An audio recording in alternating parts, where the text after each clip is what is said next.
There's a kind of silence that most men live with, a quiet, heavy silence that doesn't come from peace. It comes from pressure, pressure to be strong, to never break, to always know what to do, to be unshakable, unfeeling, unbothered. And every man at some point in his life feels the weight of that mask pressing down so hard that he starts to forget who he really is underneath it. They say men don't talk.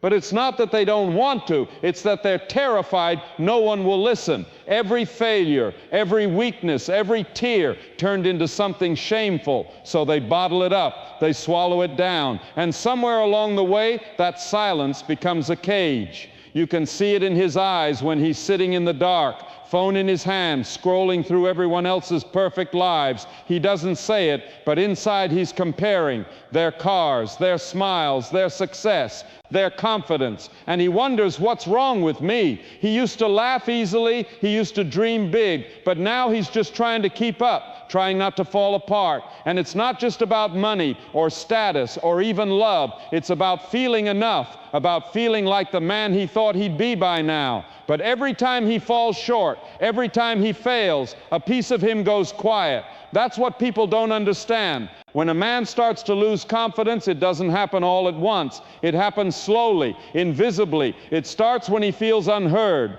then unneeded, then unwanted, until one day he looks in the mirror and doesn't even recognize the person staring back. Sometimes it shows up in small ways. He laughs less, avoids eye contact, says, "I'm fine," a lot more often. Other times it shows up physically, his body carrying stress he won't talk about. Maybe he can't sleep. Maybe his heart races for no reason. Maybe in the most intimate moments, his body just stops responding, and that kills him inside, because no one ever told him that even something like that isn't just about his body. It's about his mind drowning in unspoken fear, guilt, and exhaustion. But he doesn't tell anyone, because the moment he even thinks about saying it out loud, he hears that same voice that's haunted him for years. Real men don't have problems like that. So he stays silent, pretending everything's fine, and that silence, that loneliness becomes the loudest thing in his life. The truth is, men break too. They just do it quietly, in the car with the music too loud, in the shower where no one can hear, on long drives where they think about the version of themselves they used to be, the strong one, the funny one, the dreamer, the fighter, and they wonder if that version's ever coming back.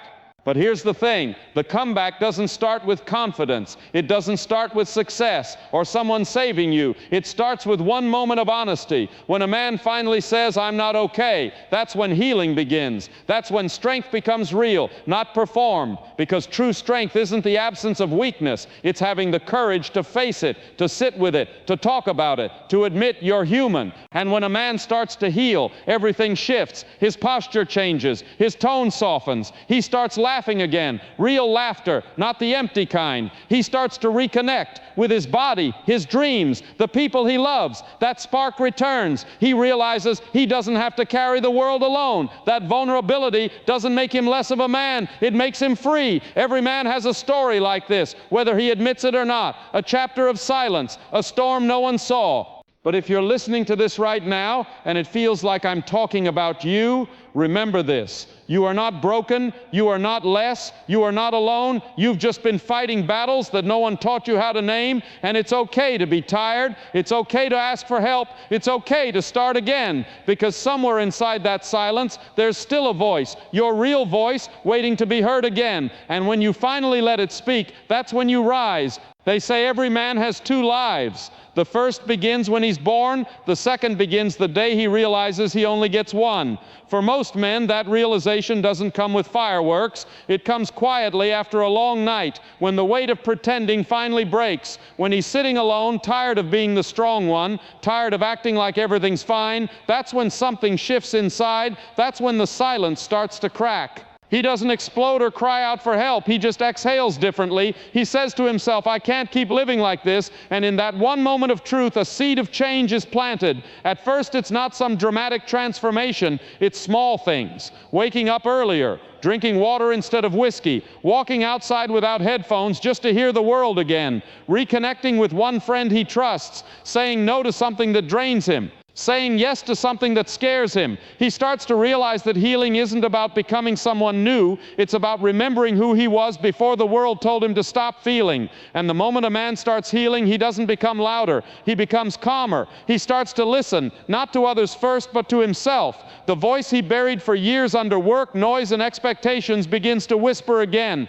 And that whisper says, you're allowed to rest. You're allowed to feel. You're allowed to be human. And in that permission, confidence grows. Not the fake kind that comes from validation or ego, but the quiet, grounded kind that comes from peace. He realizes he doesn't have to prove anything anymore. Not to his father, not to society, not to the woman who left, not to the voices that called him weak. His worth isn't measured by how much he earns, how many people he pleases, or how often he wins. His worth simply is, the moment that clicks, everything changes. He starts showing up differently, not to impress, but to connect, not to chase love, but to give it, not to dominate life, but to dance with it. He begins to rebuild intimacy, real intimacy, not just in bed, but in conversation, in eye contact, in the way he listens and holds space for someone else. He learns that strength and softness aren't enemies, they're brothers, that the most powerful thing a man can do is feel. Some nights he still breaks down. Some days the old doubts come back, but this time he doesn't run from them. He sits with them. He says, I see you, but you don't control me anymore. That's how healing happens. Not all at once, but in quiet victories no one sees. The day he forgives himself, the day he apologizes, the day he chooses peace over pride, the day he looks in the mirror and finally says, I like the man I'm becoming. That's the rebirth.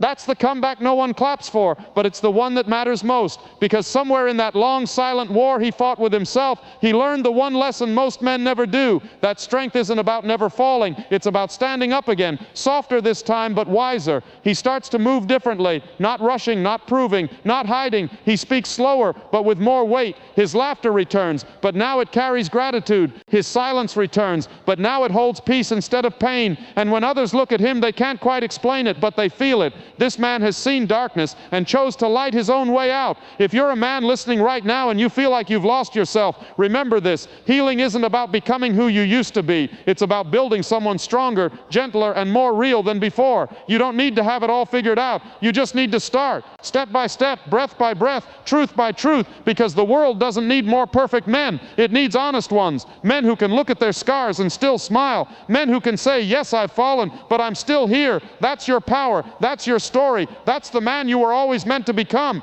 And maybe, just maybe, your comeback won't just change your life. It'll give another man the courage to start his.